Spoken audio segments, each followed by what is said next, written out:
नमस्कार. सतसाहेब. आपलं नाव? प्रियंका बालासाहेब केंद्रे. आपण कुठून आलात? आंबेजोगाई, जिल्हा बीड, महाराष्ट्र से. आपला व्यवसाय काय आहे? मी MBBS डॉक्टर आहे. Government SRTR medical college Ambejogai इथे. संत रामपालजी महाराजांची गुरुदीक्षा आपण कधी घेतली?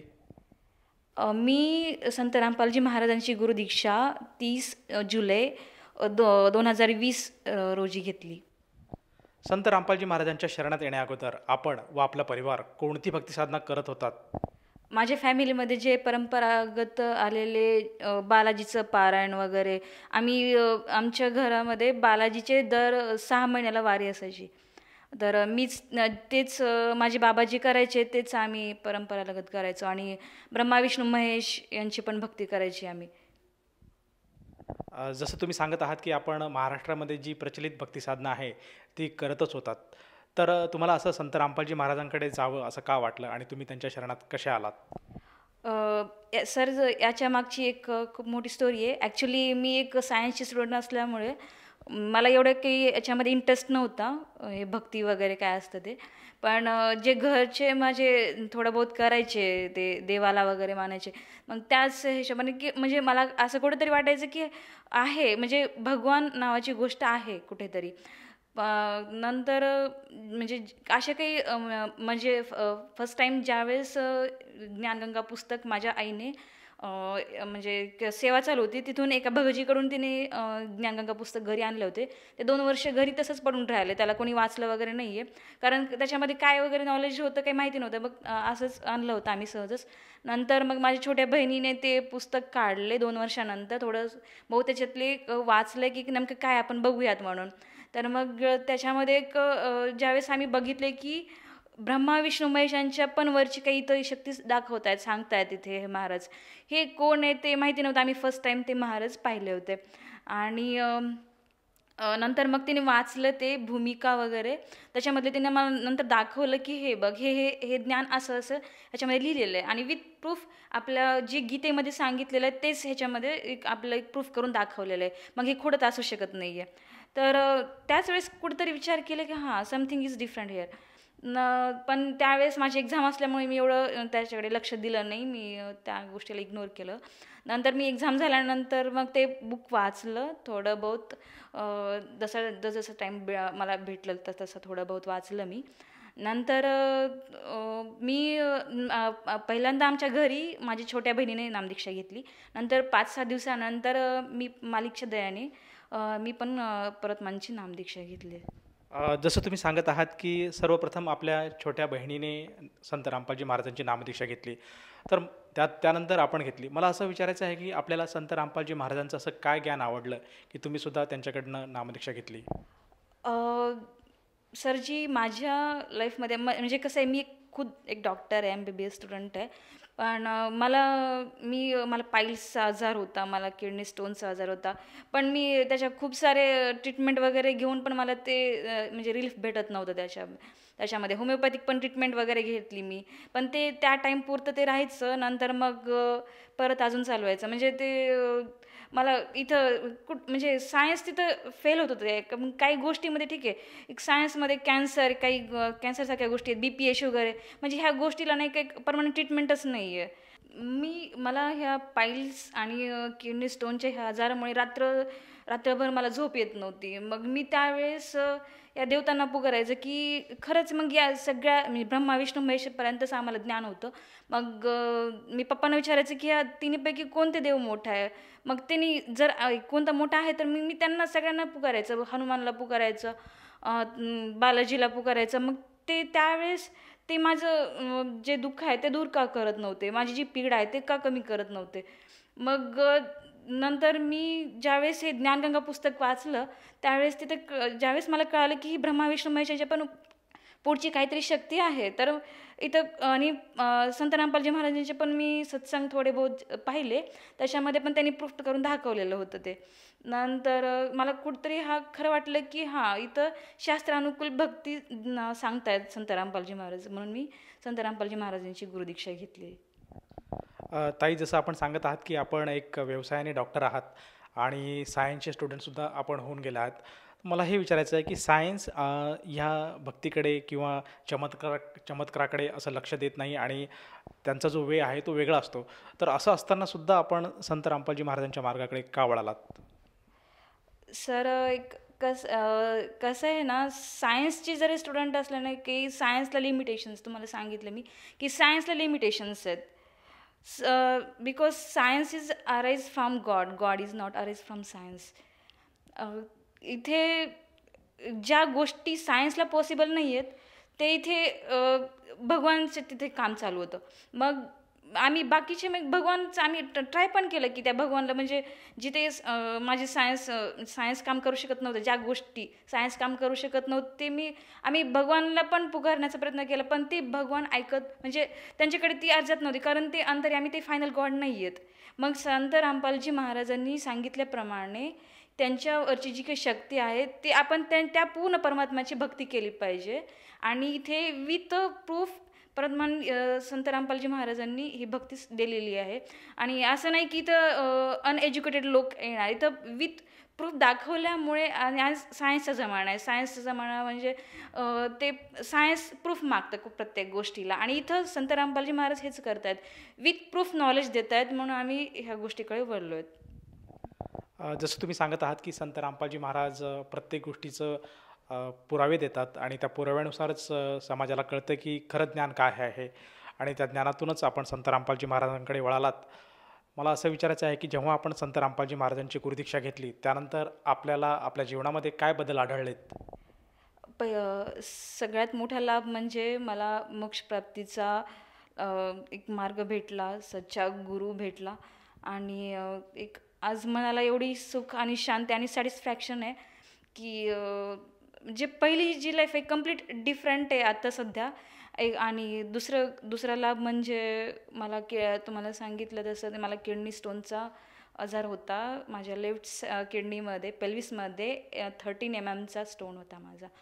तर तुम्ही विचार करू शकता 13 mm म्हणजे आता मी डॉक्टर असल्यामुळे मला दवाखान्यामध्ये बघते मी की 7 mm पण पेशंट असे ना बेड रिडन असतात, म्हणजे एवढा त्यांना रिनल पेन असतो. त्यांना एक रुटीन ॲक्टिव्हिटीज तर लांबच, पण त्यांना एक साधं त्यांना जेवण वगैरे पण करायला अवघड जातं 7 mm असून पण मला आज संत रामपालजी महाराजांच्या दयाने 13 mm स्टोन असून पण माझ्या रुटीन ॲक्टिव्हिटीजमध्ये मला काहीही अडथळा निर्माण होत नाही किंवा रिनल पेन मला कसलाच जाणवत पण नाही आहे.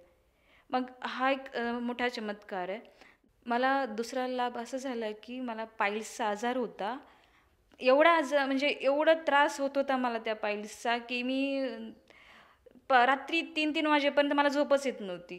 म्हणजे किती मी त्यावेळेस ठीक आहे टॅबलेट वगैरे घ्यायचे, होमिओपॅथी ट्रीटमेंट वगैरे घ्यायचं, तरी पण मला रिलीफ भेटत नव्हता. मी त्यावेळेस सगळ्या भगवानला पुकारायचं, एक पण असा भगवान सोडला नव्हता मी त्यावेळेस. पण त्यावेळेस कोणत्या भगवान कोणता मंत्र वगैरे मी ते पण मृत्युंजय वगैरे जे काय आहेत, जे काही लक्षात यायचं ना, मी हनुमान चाळीसा जे काही लक्षात यायचं ना मी ते म्हणायचं, कारण मला ती गरज होती की हा माझा त्रास कोणीतरी कमी करा. मग ही ही गॉड आहे, तर मग ही त्रास का कमी करत नाहीत, माझी अर्जी ऐकत का नाही आहेत. मग त्यावेळेस मला राहत काही भेटली नाही. पण ज्यावेळेस संत रामपालजी महाराजांची नामदीक्षा घेतली, त्या नामजपामध्ये एवढी शक्ती आहे की त्या अक्षरशः मी ज्यावेळेस मला त्रास व्हायचा ना त्यावेळेस मी नामजप ज्यावेळेस करायचं ना, परमात्म्याच्या दयाने मला यानंतर तर ती दीक्षा घेतल्यानंतर मला बिलकुल त्रास नावाची गोष्टच नाही आहे. ती पाईल्स कधी मला त्या दिवशीपासून जो गेला त्यानंतर मला त्रास नावाची गोष्टच नाही आहे पाईल्सचं. जसं तुम्ही सांगत आहात की संत रामपालजी महाराजांनी जे आपल्याला नामदीक्षा दिले, जे गुरुमंत्र दिले, त्या गुरुमंत्राच्या जोरावर आपल्याला जो शारीरिक व्याधी होती आपल्याला ती पूर्णपणे दूर झाली. तर मला हे विचारायचं आहे की शारीरिक व्याधी व्यतिरिक्त आपल्याला आणखीन काही संत रामपालजी महाराजांचा चमत्कार किंवा अनुभव आला आहे का? तसं तर संत रामपालजी महाराज पावलापावली अनुभव देत राहतात, त्यांचे हमेशा काही ना काही चमत्कार होत राहतात. ते एवढेच आहेत ते म्हणजे सांगता येत नाही, ते आपण मोजू शकत नाही, एवढे सारे त्यांनी पावलापावली लाभ देतात आम्हाला.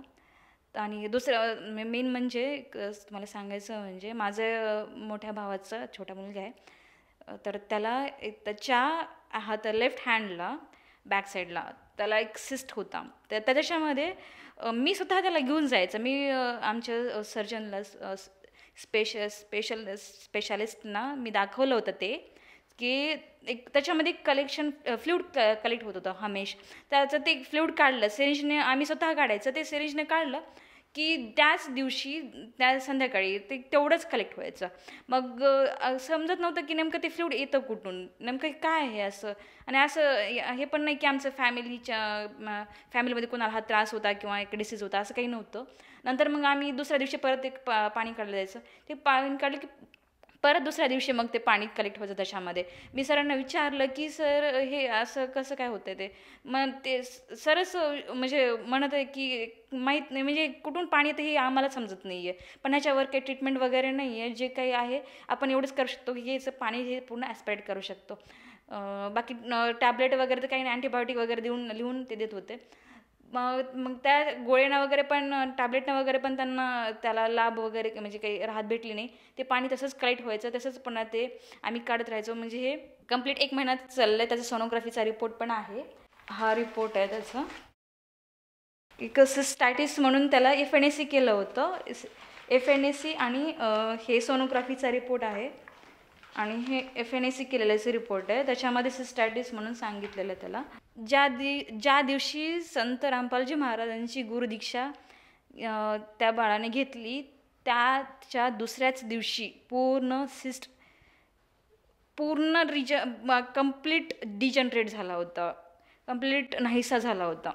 मालिकच्या दयाने हे एक मोठा लाभ झालेला आहे सरजी. या व्यतिरिक्त आणखीन काय आपल्याला अनुभव किंवा लाभ प्राप्त झाला का? हां, माझ्या मम्मीला पण पाईल्सचा आजार होता. तिला म्हणजे एवढं तिनं पथ्य वगैरे पाळायची की तिला म्हणजे तिखट खायचं नाही, कांदा खायचा नाही, हे खायचं नाही, ते खायचं नाही.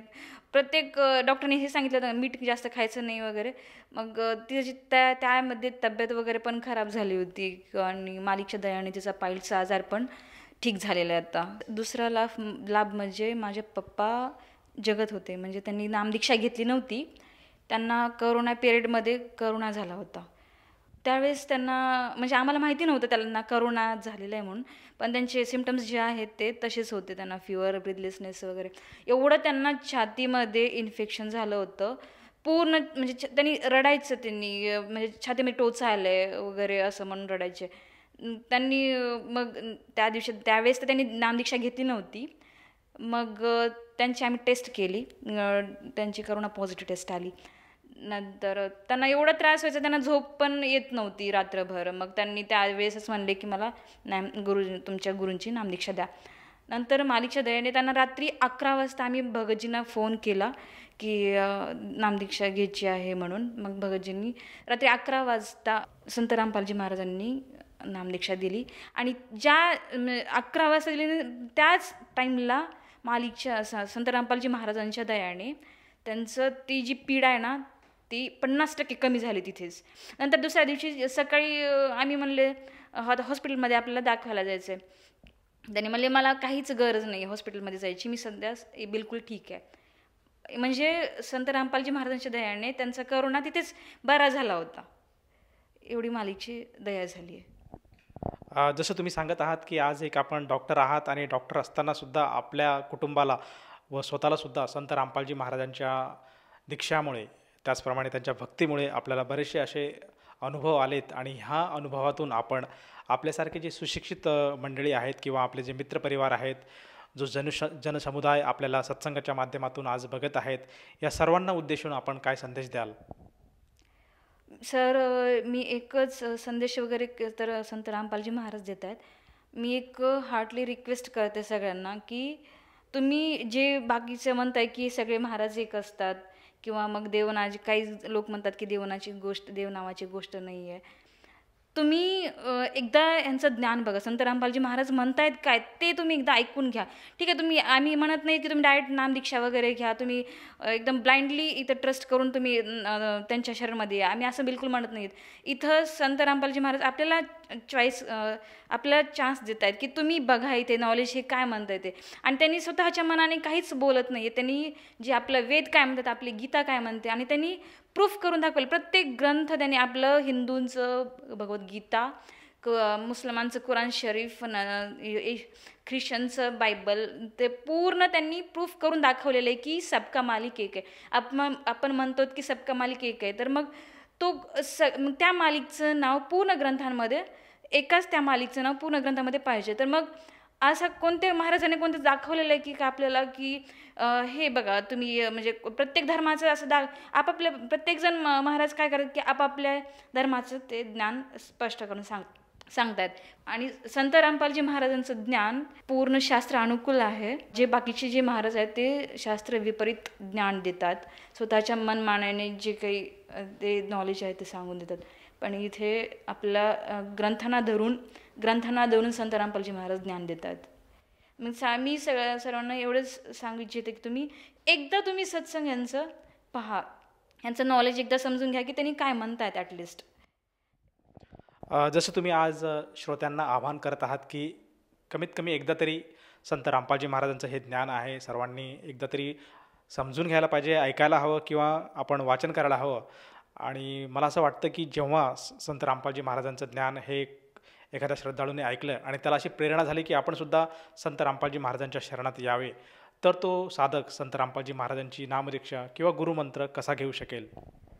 तुम्ही जे हे आत्ता सत्संग वगैरे बघताय किंवा हे इंटरव्ह्यू बघताय, ह्या इंटरव्ह्यूच्या खाली एक पट्टी चालती आहे. त्या पट्टीवर एक खूप सारे नंबर दिलेले आहेत.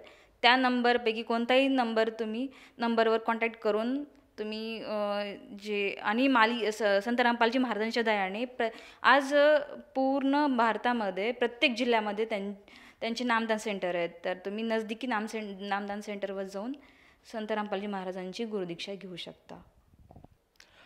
ताई, जसं आपण सांगत आहात की आज आपण एक डॉक्टर आहात आणि आपली परिस्थितीसुद्धा एक व्यवस्थित आहे, आज जॉब करत आहेत आणि आपल्याला जे काही रोगराई होत्या त्यासाठी आपण बराचसा खर्चसुद्धा केला, किंबहुना आपल्या कुटुंबावर पण जे काही दुःख आले होते त्याच्यासाठी सुद्धा आपण बराचसा खर्च केला आणि त्यानंतर आपण संत रामपालजी महाराजांची नामदीक्षासुद्धा घेतली. मला असं विचारायचं आहे की आज समाजामध्ये बरेचसे जो स्तर आहे समाजाचा बराचसा हा गरिबीतून गेलेला आहे आणि त्या गरीब लोकांसाठी किंवा ज्यांची अशी म्हणजे त्यांच्याकडे त्यांची ऐपत नाही आहे की ते डॉक्टरांचा खर्च करू शकतील किंवा बऱ्याच प्रमाणात असा डॉक्टरांचा जो काही बिमारी आहे त्यासाठी ते खर्च करू शकतात, अशी त्यांची आज ऐपत नाही आहे. तर असे जे साधक आहेत ते सुद्धा संत रामपालजी महाराजांशी जर जुळू इच्छित असत तर त्यांना संत रामपालजी महाराजांची नामदीक्षा घेण्यासाठी संत रामपालजी महाराजांचे जे काही केंद्र आहे तिथे जाऊन त्यांना किती पैसे मोजावे लागतात? सरजी, आज कसं झालं आहे, प्रत्येक महाराज म्हणलं ना, आज लोकांची मेंटॅलिटी झाली आहे की कुठेतरी काहीतरी त्यांचं एक ठीक आहे, बरोबर आहे की आज प्रत्येक महाराज एक धंदा झालेला आहे. प्रत्येक गोष्टीमधून त्यांनी दर्शनाला पैसा, प्रसादला पैसा, प्रत्येक गोष्टीला त्यांनी राहण्याचा पैसा, खाण्याचा पैसा आणि नामदीक्षा घेण्यासाठी पण पैसा वगैरे घेतात. पण इथे संत रामपालजी महाराजांचं एक मिशन एक बाकीच्या महाराजांपेक्षा एक कम्प्लिटली डिफरंट आहे. इथे संत रामपालजी महाराजांच्या ह्याच्यामध्ये कोणी गरीब आणि श्रीमंत याचा भेदभाव होत नाही. इथं गरीब असो या श्रीमंत, इथं कोणत्याही साधकाला एकही रुपये खर्चण्याची गरज नाही आहे. उलट संत रामपालजी महाराजांकडून नामदीक्षा घेतल्यानंतर त्यांच्याकडूनच फ्री ऑफ कॉस्ट त्यांना एक संत रामपालजी महाराजांचा फोटो दिला जातो. नंतर एक बुक दिलं जातं, त्याच्यामध्ये आरतीचं बुक दिलं जातं.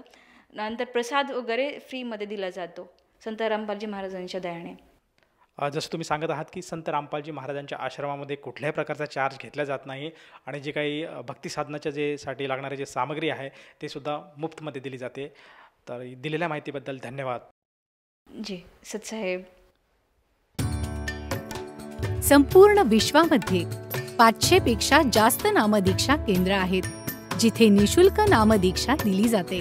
निशुल्क नामदीक्षा प्राप्त करण्यासाठी आणि अधिक माहितीसाठी संपर्क करा 7030303951 7030303952.